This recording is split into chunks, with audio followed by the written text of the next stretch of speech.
Viewers আসসালামু আলাইকুম। এই বাংলা বাক্যটা এখন আমরা বুঝে বুঝে ইংরেজিতে করব। আমি বাজারের দিকে যাচ্ছি। তো এটা ইংরেজি কী হবে? I go to the market. না, এটা এভাবে হবে না, যেহেতু দিকে রয়েছে সেজন্য এটাকে আমাদেরকে ভিন্নভাবে করতে হবে। প্রথমে আমাদেরকে সাবজেক্টটা লিখে নিতে হবে। সাবজেক্ট হচ্ছে গিয়ে বাক্যে যার সম্বন্ধে কোনো কিছু বলা হয়। আমি যেহেতু রয়েছে সেজন্য আমরা আই নিচ্ছি, আই। তারপর হচ্ছে গিয়ে বার্বটা নিতে হবে। বার্ব হচ্ছে গিয়ে যাওয়ার ইংরেজিতে আমরা নিতে পারি গো, আই গো। তারপর হচ্ছে গিয়ে যেহেতু দিকে যাচ্ছি এখানে টু হবে না, এখানে টু ওয়ার্ডস দিতে হবে।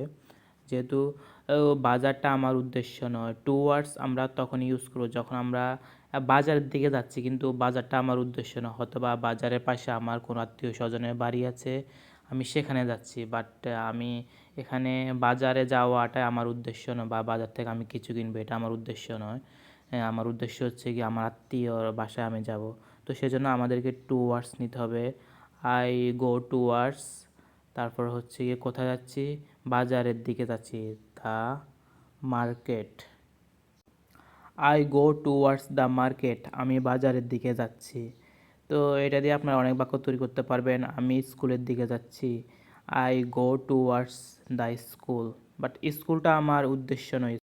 স্কুলের প্রধান কাজ কি? মানে এখানে আমরা যাই মূলত পড়াশোনা করার জন্য, বাজারে কেন যাই? কেনাকাটা করার জন্য। বাট এই উদ্দেশ্যগুলো ব্যতীত যদি আমরা স্কুলে বা বাজারে যাই তখন আমরা টু ওয়ার্ডস ইউজ করব।